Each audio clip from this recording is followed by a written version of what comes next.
গুৰু কৃষ্ণ প্ৰেমানন্দ আৰু গুৰুমাতা তথা তেখেতলোকৰ অন্ধভক্তসকলৰ ভণ্ড গুৰুৰ অন্ধভক্তসকলৰ আজি অলপমান মুখা খোলো, তেখেতলোকক অকণমান ঠিকনা দিওঁ। আহক, সকলো আহক, সকলো আহক। কৃষ্ণগুৰু প্ৰেমানন্দ সেৱক সেৱিকা তথা অন্যান্য পন্থীয় যিসকল অসমৰ অসমীয়া লোক সকলো আহক। প্ৰথম মুখা খোলো, কি লিখিছে এই বাইদেউগৰাকীয়ে, কি কৈছে? কলিৰ পৰম ধৰ্ম কৃষ্ণগুৰু নাম, যিজনে জপে তাৰ পুৰে মনস্কাম। হয়, আজিৰ পৰা কৃষ্ণগুৰু কলিৰ পৰম ধৰ্ম জানা হৰি নাম, শংকৰে ৰচিলা ডাকি বোলা ৰাম ৰাম। ভণ্ডামী নহয় কি? এই উক্ত পদভাগী কাটি পেলাই সজাই কি লিখিছে? কলিৰ পৰম ধৰ্ম জানা কৃষ্ণগুৰু নাম, আৰু কি পিছকণ ক'লে? কি কৰিলে কি হয় মনস্কাম। ক'ত পালে? ক'ত পালে? ইয়াত ভণ্ড নহয়, ভণ্ডামী নহয়। ত্ৰিভুৱন বন্দন দৈৱকী নন্দন, জুহৰি মাৰল কংস, সুহি দেৱ নাৰায়ণ, শংকৰ তাকেৰি অংশ। শংকৰেহে শুদ্ধমত ঈশ্বৰ ভক্তিৰ তত্ত্ব, প্ৰচাৰিলা শাস্ত্ৰ সাৰ জানি, তাহাংক নজানি মোৰহে জীৱিকাৰ অৰ্থে ফুৰে আপোনাৰ মহত্ব বখানি। শংকৰে সংশয় চেদি শাস্ত্ৰৰ তত্ত্বক ভেদি, প্ৰচাৰিলা কৃষ্ণৰ ভকতি, তাংক এৰি কি কাৰণে আনক বুলয় গুৰু, কিনো লোক মহামূৰ্ভমতি। সেইকাৰণে কৈছো ভণ্ড বাবাৰ ভণ্ড গুৰুৰ অন্ধ আপোনালোক শিষ্য।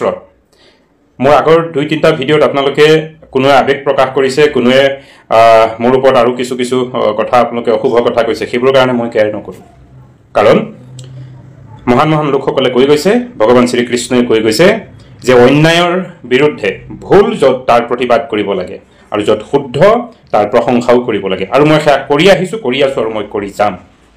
এতিয়া আপোনালোকে কি কৈছে?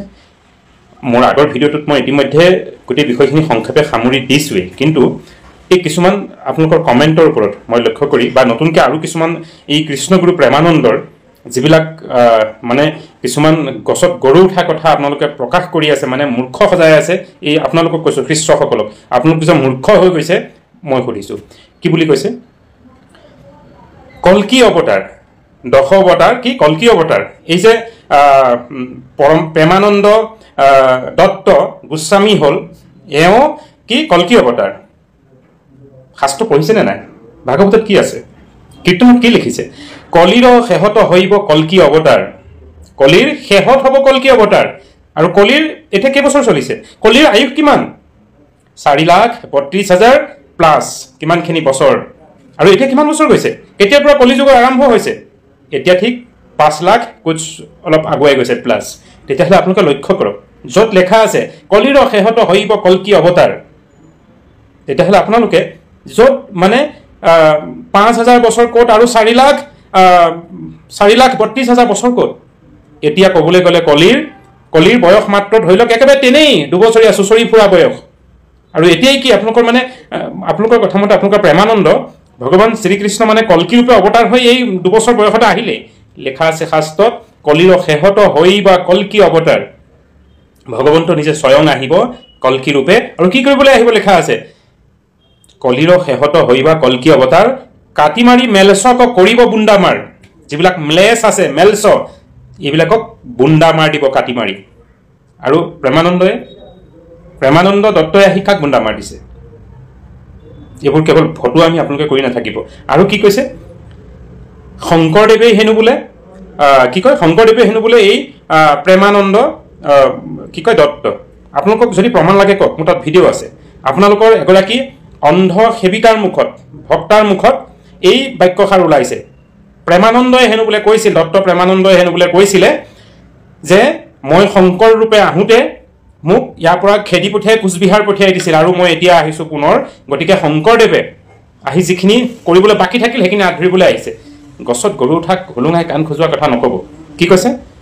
শংকৰে হেনো বোলে এই পৰমানন্দ, কি কয় এই প্ৰেমানন্দ কি কৰিছে? প্ৰেমানন্দই আহি কি কৰিছে? আচ্ছা, মোক মূল কনফিউজটো কওকচোন আপোনালোকে যে কৈ আছে গুৰু প্ৰেমানন্দ ঈশ্বৰ কৃষ্ণ। আচ্ছা, প্ৰেমানন্দৰ দেউতাক এই অৰুণ দত্তৰ হিষ্টৰীটো ফেচবুকতে তালাফাল লাগি আছে। আপোনালোকৰ গাঁৱৰ ওচৰৰ মানুহে কৈ আছে, আৰু মই আগৰ ভিডিঅ'টোত কৈছোঁ যে সেইটো কোনো অপৰাধ নহয়, কাৰণ দস্যু অংগুলিমাল কিংবা কি বুলি কয় ৰত্নাকৰো গৈ পেলাই বাল্মীকি হৈছে গতিকে অৰুণ দত্তৰ এটা বয়সত কিবা চুৰবৃত্তি আছিল গৰু চুৰ কৰিছিল জেলত গৈছিল কিবা হৈছিল সেইটো কোনো ধৰিবলগীয়া কথা নহয় কাৰণ মহাত্মা গান্ধীয়ে বেয়া কাম কৰিছিলে কোন চুৰ কৰিছিল নে কিবা কিবা নিচা বস্তু খাইছিল এনেধৰণৰ আমি পঢ়িছো ন কিন্তু তেখেতলোকে মহামনীষী হৈছে তেখেতলোকে নিজৰ জীৱন পৰিৱৰ্তন কৰিছে গতিকে অৰুণ দত্তয়ো তেওঁ গোস্বামীলৈ আহিল তেওঁ ঈশ্বৰৰ কিবা কৃপা পালে তেওঁ ঈশ্বৰৰ ভকতি ধৰ্ম প্ৰসাৰ কৰিছে তাত মোৰ অকণো আপত্তি নাই কিন্তু প্ৰশ্নটো আহিল তাতে এই যে কৃষ্ণগুৰু প্ৰেমানন্দ এতিয়া কৈ আছে আৰু তেওঁ দেউতাক অৰুণ আচলতে কৃষ্ণৰ অৱতাৰ কোন অৰুণ দত্ত গোস্বামী নে এই প্ৰেমানন্দ দত্ত গোস্বামী কোনজন ভগৱান বাপেক যদি ভগৱান হয় যিখন আশ্ৰমখন স্থাপন কৰিছে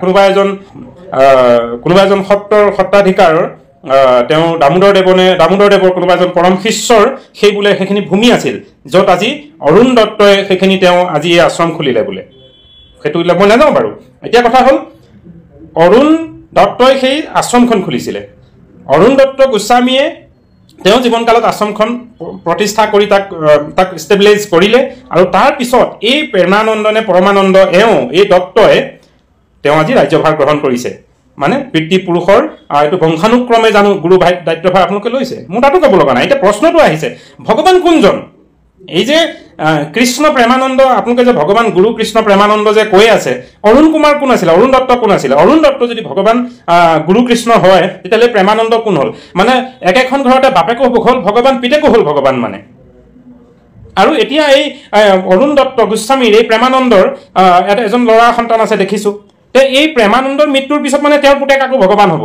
নে কি মানে ভগৱান আহি এডভান্সলি মানে জইন হৈ আছে কি কয় জন্ম লৈ আছে মানে পাগল নকৰিব মানুহক দেই চাওক মই অস্বীকাৰ নাই কৰা নকৰোঁ প্ৰেমানন্দ হওক কিংবা তেওঁৰ দেউতাক অৰুণ হওক বা কালিলৈ প্ৰেমানন্দৰ পিতেক এই যিজন সৰু ল'ৰাজন এওঁলোকে বংশানুক্ৰমে তেওঁলোকে সেই গুৰু পৰম্পৰাটো ধৰি ৰাখক মোৰ ক'বলগীয়া একো নাই হাজাৰ বিজাৰ মানুহ তাত গোট খুৱাইছে তেওঁলোকক স্কুল কলেজ চিকিৎসালয় অনেক কিবা খুলি দিছে সংস্থাপন দিছে এটা সামাজিক পৰিৱেশ মেইনটেইন কৰি নিছে মই এবছলিউটলি চেলুট কৰিছোঁ যিটো এটা দায়বদ্ধতা বা যিটো এটা স্কেল ভিতৰুৱা অংক নাজানো বহু মানুহে কিবা কিবি বহু কথাও কৈ আছে এইবোৰ নাজানো বাৰু কিন্তু যিখিনি প্ৰকৃততে দেখিছোঁ মানুহখিনিক এক নামমুখী কৰিছে এক ঈশ্বৰবাদত লীন নিয়াইছে কোনো মূৰ্তি পূজা বলি বিধান বা আমিষ খোৱা এই যিবোৰ আচলতে অমানৱীয় কাণ্ড যুগৰ যুগতি ধৰ্ম নহয় যিটো কলিৰ পৰম ধৰ্ম জানা হৰি নাম শংকৰে ৰচিলা ডাকি বোলা ৰাম ৰাম এই যিটো মূল তত্ত্বটো ইটো হৰিনাম একশৰণ হৰিনাম ধৰ্ম আছিলে সত্য যুগতো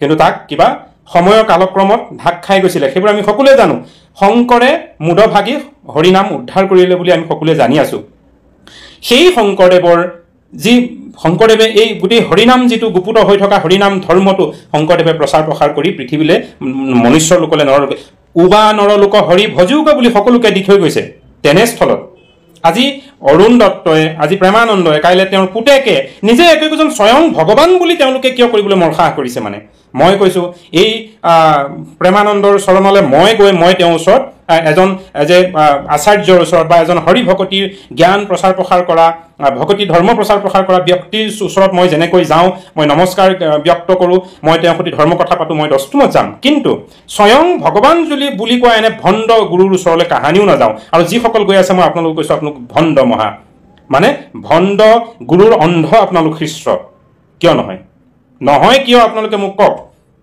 তেওঁ নিজস্ব সৃষ্টি কি আছে তেওঁ কি সৃষ্টি কৰিছে নিজস্ব কি আছে শংকৰদেৱৰ তুলনাত তেওঁ কোন আপোনালোকে যে এনে মৰসা কৰিছে শংকৰে আহি পেলাই হেনো বুলি প্ৰেমানন্দ হৈছিল তেতিয়া প্ৰেমানন্দৰ বাপেক অৰুণ দত্ত গোস্বামী তেওঁ কোন আছিল অৰুণ দত্ত গোস্বামীও কৃষ্ণ আৰু এই প্ৰেমানন্দও কৃষ্ণ কাইলৈ তেওঁৰ পিতেকো কৃষ্ণ হ'ব মানে এডভান্সলি চব পয়দা হৈ আছে ই কৃষ্ণ ভগৱান চাওক চিধা চিধি কৈছোঁ এজন সৎগুৰু হিচাপে অসমত বিভিন্নখন সত্ৰ আছে 4 সংহতিৰ সত্ৰ সৃষ্টি হ'ল তাতে শংকৰদেৱ সংঘ আছে সেৱক সংঘ আছে একশৰণ হৰিনাম ধৰ্ম আছে তাৰো বাদে শংকৰদেৱ সত্ৰ সমাজ বুলিও বিভিন্ন ধৰণে এনেধৰণে গুৰুজনাৰ নামেৰে নামাকৰণ হৈ য'ত জনজাতীয় লোকো সত্ৰাধিকাৰ হৈ আছে আপোনালোকৰ বুটকুৰ দৃষ্টিত পৰিছে গুৰুজনাই সেইবোৰ ভিনপৰ ৰখা নাই তেনেধৰণেৰে অসমত বিভিন্ন সত্ৰ সমাজ আদিবোৰ আছে আৰু আমাৰ যিবোৰ সত্ৰ সমাজবোৰ আছেতো আছেই গতিকে তেনেধৰণেৰে যদি এই অৰুণ দত্তই সৃষ্টি কৰা মানে প্ৰতিষ্ঠা কৰা এই যদি আশ্ৰমখন যদি আজি তেওঁৰ বিয়োগত তেওঁৰ পুত্ৰ যদি প্ৰেমানন্দই কাইলৈ প্ৰেমানন্দৰ বিয়োগত যদি তেওঁৰ পুত্ৰই উত্তৰাধিকাৰী হিচাপে যদি তেওঁ সত্তাধিকাৰ হিচাপে কিংবা আচাৰ্য হিচাপে পণ্ডিত হিচাপে সেই বস্তুটো যদি অনুষ্ঠানটো যদি সম্ভালি লৈ গ'লহেঁতেন তেতিয়াহ'লে মই নহয় মোৰ দৰে অসমৰ অজস্ৰজনে নতমস্তক কৰিলেহেঁতেন যেনেকৈ বাকীবিলাকত কৰোঁ কিন্তু এতিয়া এই কাৰণে কৰিব নোৱাৰোঁ আৰু নকৰোঁ আৰু আপোনালোক কৰি থকাসকল হৈছে অন্ধ শিষ্য আপোনালোক কাৰণ স্বয়ং ভগৱান কেতিয়াও হ'ব নোৱাৰে আৰু নহয় এইবোৰ পাখণ্ডামী শংকৰদেৱৰ সৃষ্টি কীৰ্তন দশম ৰত্নাৱলী মাধৱদেৱৰ ঘোষা এই সমস্তকে আনি আপোনালোকে গুৰু দুজনাৰ সৃষ্টিৰাজিক লৈ আপোনালোকে তাল খোল দবা নেগেৰা আদি সকলোবোৰ লৈ যিবোৰ গোটেইবোৰ আপোনালোকে চলি আছে আৰু গুৰু দুজনাৰ নাম এবাৰ আপোনালোকে নলয় আৰু বৰঞ্চ আপোনালোকে কি কৈছে যে শংকৰদেৱক হেনো বোলে কোচবিহাৰলৈ পঠিয়াইছিল আৰু গতিকে সেই কি বুলি কৈছে মোক কোচবিহাৰলৈ পঠিয়াইছিল গতিকে এতিয়া আহি আপুনি শংকৰে হেনো বোলে প্ৰেমানন্দ হৈছে তেতিয়াহ'লে অৰুণ দত্ত কোন আছিলে কি কথা ক'বলৈ আহিছে চাওক মানুহ হিচাপে থাকক মানুহ হৈ ঈশ্বৰীয় গুণসম্পন্ন কামবোৰ কৰক তাকে নকৰি মই ঈশ্বৰ বুলি ক'বলৈ দুঃসাহস নকৰিব আৰু আপোনালোকে কি কৈ আছে মই গুৰু নিন্দা কৰিছোঁ চাওক ময়ো জানো নাম অপৰাধৰ মই সেই চেপ্টাৰটো পঢ়িছোঁ অধ্যায়টো পঢ়িছোঁ মই জানো গুৰু বিষ্ণু বৈষ্ণৱৰ যে দ্ৰোহ কৰিব নাপায় মই দ্ৰোহ কৰা নাই কৃষ্ণই স্বয়ং কৈছে অন্যায়ৰ বিৰুদ্ধে মাত নমতাটো মহাপাপ গতিকে মাতি আহিছোঁ মাতি আছোঁ মাতি যাম প্ৰেমানন্দ ইয়াত ভাণ্ডকতা কৰি আছে আৰু আপোনালোক যিসকল ভণ্ড ভকত আপোনালোক অন্ধ হৈ গৈছেগৈ তাত শংকৰদেৱে কি দিয়া নাছিল কি অভাৱ ৰাখিছে শংকৰদেৱৰ সৃষ্টিৰাজিক লৈয়ে আজি এই বেপাৰখন চলাই আছে আৰু শংকৰদেৱৰ নাম নলয় আপোনালোকে আৰু স্বয়ং ক'ব খোজে আপুনি শংকৰদেৱ আপুনি ক'ব খোজে স্বয়ং আপোনালোক শ্ৰীকৃষ্ণ জগতৰ ঈশ্বৰ লাজ নাপায় এনেকুৱা কথা ক'বলৈ আৰু আপোনালোকে মোক কি মানে ভয় খুৱাই প্ৰলোভন দিয়ে মই দুটা গীত বাৰু মই অলপ কমেডিয়ান কৰি গীতৰ মাধ্যমেৰে কৰিলোঁ তাতে আপোনালোকে কি কৈছে মোৰ গাই লওক আপোনাৰ মাতটো বা থাকে কি নাথাকে কিয় মোক কোনে বাধ্য কৰিছে লাজ পাইছে আজিতো আৰু এটা ভিডিঅ' যে দিছোঁ এজন গুৰু আহিছে গুৰু পত্নীক সুধিছে তেওঁ ভইচটো দেখিলে নে কেনেধৰণে তেওঁ প্ৰকাশ কৰিছে আৰু এইজন প্ৰেমানন্দ গুৰু নিজৰ কি আছে না ধংমতে খোজ কাঢ়িবলৈ জানে ঠেং জোকাৰি জঁপিয়াই থাকে আসনত পঢ়ি ঠেং আগলৈ দি পেলাই মানুহক ভৰি সেৱা কৰিবলৈ দিয়ে পইচা লৈ দলিয়াই থয় এয়া ভগৱান কৃষ্ণৰ এয়া শংকৰ আদৰ্শ আছিল নেকি শংকৰদেৱে পইচা লুণ্ঠন কৰিছিল নেকি মানিছোঁ তেতিয়া গাড়ী মটৰ নাছিল এতিয়া যুগৰ যুগতি বাৰু মাইক্ৰ ফোন হ'ল গাড়ী মটৰ হ'ল মোবাইল ফোন হ'ল কেমেৰা ৰেকৰ্ড হ'ল উৰি ফুৰিছে তাত ক'বলগীয়া নাই কিন্তু এনেধৰণে পইচা লুণ্ঠন কৰিছিল নেকি শংকৰদেৱৰ যে আপুনি যে ক'বলৈ খুজিছে আপোনালোকে শংকৰদেৱৰ পিছৰজন বুলি পেলাই স্বয়ং শংকৰদেৱে হৈছে প্ৰেমানন্দ তেতিয়াহ'লে অৰুণ দত্ত কোন আছিল শংকৰদেৱে পইচা লুণ্ঠন কৰিছিলে স্বয়ং কৃষ্ণই কি পইচা লুণ্ঠন কৰিছিলে বোকা বনাওক মানুহক এনেধৰণে নহয় দেই ভক্তিৰ নামত ধৰ্মৰ নামত স্বয়ং ঈশ্বৰ কৃষ্ণ বুলি কৈ জগতগুৰু শ্ৰীমন্ত শংকৰ বুলি কৈ পেলাই এনেধৰণে ভণ্ডামী নকৰিব আৰু এওঁতো ভণ্ডামী আচলতে মই এওঁক বৰ বেছিকৈ নকওঁ কাৰণ এওঁক ভণ্ডামী কৰা আচলতে পাপ ভাগিটো আপোনালোকৰ ওপৰত পৰিব যিসকলে অন্ধভক্ত হৈ আপোনালোকে গৈছে চাওক মই আকৌ কৈছোঁ যাওক প্ৰেমানন্দৰ তেওঁৰ দেউতাকে অৰুণ দত্তই যিটো অনুষ্ঠান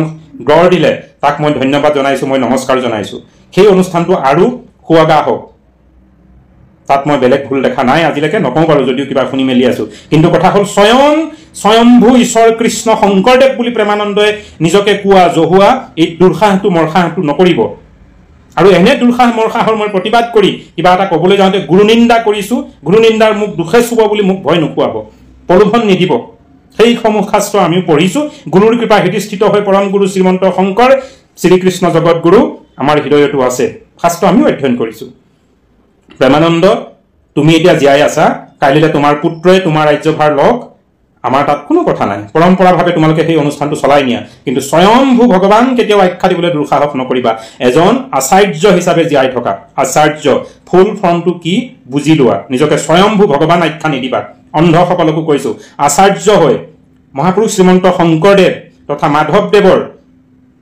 প্ৰিয় ভক্ত শিষ্য হৈ যেনেকৈ অসমৰ বিভিন্ন সত্ৰসমূহে যেনেকৈ গুৰুজনাক সোঁৱৰণ কৰিহে প্ৰতিটো খোজ দিয়ে প্ৰতিটো ধৰ্ম প্ৰচাৰ প্ৰসাৰ কৰি গৈ আছে একশৰণ হৈ আৰু কি কৈছে চালা মূৰ্খ কিছুমান কি কৈছে শংকৰদেৱে 4 নাম দিছে আপোনালোকৰ এই প্ৰেমানন্দই 1 নাম দিছে একশৰণ হৰি নাম ধৰ্ম এইটো কোনে প্ৰচাৰ কৰিছে তাক বোকা বনাই আছে শাস্ত্ৰ মানে ইমান আপোনালোক মূৰ্খ হৈ গৈছে শ্ৰীমন্ত শংকৰদেৱে গুৰুজনাই প্ৰচাৰ কৰা ধৰ্মটো হৈছে একশৰণ হৰিনাম ধৰ্ম ইটো কলিযুগে কেৱল হৰিনামে সাৰ ৰাম নামে সাৰ মিছা বেইছা হিংসা এই দম্ভ অহংকাৰ অসাৰ এইবোৰত মজগুল হৈ নুফুৰি জীৱন জীৱিকাৰ যিটো ধাৰ্মিকভাৱেৰে কৃষি কৰ্ম আদি ব্যৱস্থাৰে আগবাঢ়ি গৈ মানৱীয়তা দৰ্শনেৰে ঈশ্বৰ কৃষ্ণৰ নাম পুৱা গধূলি সাধু সংগৰ লগত শ্ৰৱণ কীৰ্তন কৰি এই দেহ ত্যাগ কৰিবলৈ উপদেশ দিছে, সেয়ে উত্তম শ্ৰেয় ধৰ্ম। তাকেই প্ৰেমানন্দয়ো কৰি আছে। কিন্তু এই যিটো সুকুমল ধৰ্ম শৈলী যিটো মহাপুৰুষ শ্ৰীমন্ত শংকৰদেৱ গুৰুজনাই প্ৰকাশ কৰিলে, উধাৰি আনিলে, এই ধৰ্মটো আপোনালোকে নিজৰ নাম দি পেলাই গুৰুজনাৰ নাম নস্বাত কৰি নিজেই স্বয়ং গুৰুৰ অৱতাৰ বুলি ক'বলৈ দুঃসাহস কৰিছে। আৰু ক'বলৈ বহু আছে। কেইবাজনেও মোক বহু ধৰণৰ কথা কৈছে, সকলোবোৰৰ লগত ভিডিঅ' নবনাওঁ। যিসকলৰ দিমাগত বিবেকত অকণমান হ'লেও কিবা সৎবুদ্ধি আছে, মাল আছে, আপোনালোকে বুজি পাব যে মই কি কৈছোঁ। মোৰ আগৰ ভিডিঅ'টোত আপোনালোকে মোৰ সেই প্ৰেমানন্দৰ আশ্ৰমখনত মই সমৰ্থন কৰা আপোনালোকে এটাও পইণ্ট বিচাৰি নাপালে। কেৱল তেওঁৰ যিখিনি দুখ ধৰিছোঁ সেইখিনিহে আপোনালোকৰ গাত লাগি গৈছে, আৰু আপোনালোকে কি কৈছে, গুৰু নিন্দা কৰিছোঁ বুলি জ্বলি গৈছে। তেওঁ গুৰু হ'ল কেনেকৈ? এজন ভণ্ড, যিয়ে স্বয়ং শংকৰদেৱ বুলি ক'ব খোজে, যিয়ে স্বয়ং কল্কি অৱতাৰ বুলি ক'ব খোজে, ভণ্ড নহয়, আপোনালোক অন্ধভক্ত নহয় আৰু কি? আৰু মোক আপোনালোকে কি ভয় খুৱাবলৈ আহিছে? মই আকৌ আহ্বান কৰিছোঁ, এজন আচাৰ্য হৈ থাকক, শৰণ আচাৰ্য, দীক্ষা গুৰু, যাক আচাৰ্য বুলি কোৱা হয়, এই গুণৰ অধিকাৰী হৈ গুৰুজনাৰ সৃষ্টি, এই আমাৰ দুজনা গুৰুৰ যি সৃষ্টি, কীৰ্তন, দশম, ৰত্নাৱলী, ঘোষা, ভাগৱত, এইসমূহ শাস্ত্ৰ যিমানখিনি দি থৈ গ'ল সুলভ কৰি সহজতে বুজি উঠিবৰ কাৰণে এই পাখণ্ড নৰ মনীষক বুজি উঠক আৰু মানুহক শুনাওক, এই অনুষ্ঠানটো আগবঢ়াই নিয়ক। তাত মোৰ অকণো আপত্তি নাই। কিন্তু স্বয়ংভূ ভগৱান বুলি ক'বলৈ নাযাব। ভণ্ড বুলি সদায় কৈ আহিছোঁ, কৈ যাম। ভণ্ডামি আৰু নকৰিব। ধন্যবাদ, আজিলৈ ৰাখিছোঁ। দায়দোষ নধৰিব। আপোনালোক অসমীয়া, মই অসমীয়া, আপুনি মানুহ, মই মানুহ। আপোনাৰ অন্তৰত এজন ঈশ্বৰ আছে, সেই একেজন ঈশ্বৰেই মই, ইজন ঈশ্বৰৰে ময়ো সৃষ্টি। আপোনালোকৰ প্ৰতি মোৰ দ্বেষ ভাৱ বেলেগ একো নাই। এটাই যে আপোনালোক এই অন্ধভক্তৰ ওচৰত, আপোনালোক মানে ভণ্ড ভক্তৰ অন্ধ শিষ্য কিয় হৈছে? তেখেতক এজন গুৰুৰূপে মানক। সৎ ঈশ্বৰ কৃষ্ণৰ ভজনা যিটো জ্ঞান দীক্ষা তেওঁ দিছে, সেইভাৱে চাক্ষুষ এজন গুৰুৰূপে তেওঁক আপোনালোকে শৰণ ভজন লৈ তেওঁক সেইভাৱে মানক, আগবাঢ়ি যাওক। স্বয়ংভূ ভগৱান আখ্যা নিদিব, আগবাঢ়ি যাওক। উন্নতি হওক, আপোনালোকৰ অনুষ্ঠানটি উন্নতি হওক। কিন্তু শংকৰদেৱৰ ব্যতিৰেকে, শংকৰদেৱৰ সৃষ্টিৰেই সমস্ত লৈ শংকৰদেৱক তল কৰি আপোনালোকে দীঘিল কৰিবলৈ দুঃসাহস নকৰিব। শংকৰদেৱক শিৰত লৈ, শংকৰদেৱক, মাধৱদেৱক শিৰত তুলি লৈ আগবাঢ়ি যাওক। আমিও জয়গান কৰিম আপোনালোকৰ। ধন্যবাদ, আজিলৈ ৰাখিছোঁ। শ্ৰীমন্ত শংকৰ হৰি ভকতৰ জানা যেন কল্পতৰু, তাহান্ত বিনাই নাই নাই নাই আমাৰ পৰম গুৰু। কৃষ্ণ জয় গুৰু শংকৰ। সকলোকে শুভ বুদ্ধি দিয়ক ভগৱন্তই প্ৰাৰ্থনা কৰিছোঁ। কৃষ্ণ জয় গুৰু শংকৰ।